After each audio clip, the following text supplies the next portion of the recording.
सुख की क्या परिभाषा है? क्या साधनों में सुख है? क्या साधनों की अधिकता हमारा जीवन सुगम बनाती है? क्या हमें साधनों से आनंद की प्राप्ति होती है? क्या साधनों से भयमुक्त जीवन जिया जा सकता है?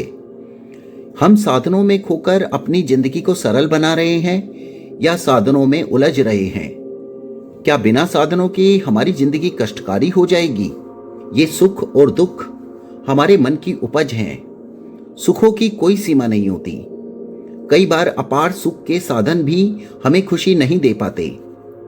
खुशी का सार साधनों से नहीं जुड़ा होता, बल्कि ये तो अस्थायी होता है, और कोई भी अस्थायी हमें पूर्ण आनंद नहीं दे सकती है। तो धन दौलत, संपत्ति व अन्य सुख के साधन हमारे जीवन को अस्थायी खुशी देते हैं, जिसके पीछे हम अपना पूरा जीवन दांव पर लगा देते हैं। जिंदगी जीते हैं तो सिर्फ अस्थायी सुख के साधनों को अर्जित करने के लिए, और फिर भी हमें कई बार अस्थायी खुशी भी नहीं मिलती, जिससे हम बहुत हताश व निराश होकर अपने जीवन से अत्यधिक दुखी हो जाते हैं।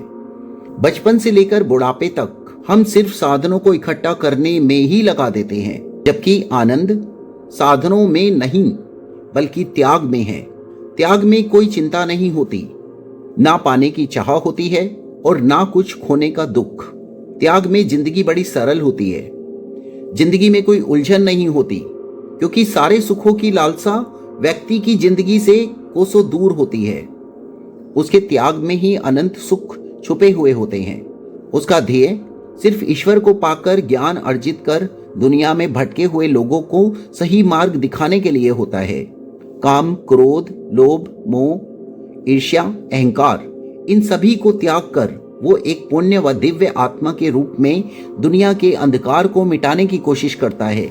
परंतु कुछ कुकर्मी लोग ऐसे पुण्य व दिव्य आत्मा स्वरूप व्यक्ति पर लांछन लगाकर उसे अपवित्र करने का पाप करते हैं, ताकि दुनिया को प्रकाश दिखाने वाला कोई व्यक्ति ना हो।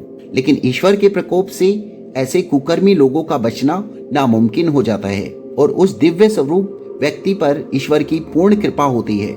चाहे अधर्म कितना भी भीषण क्यों ना हो जाए, परंतु सत्य और धर्म से जीत नहीं सकता, क्योंकि उसकी चाबी ईश्वर के पास है और ईश्वर सर्वोपरि है।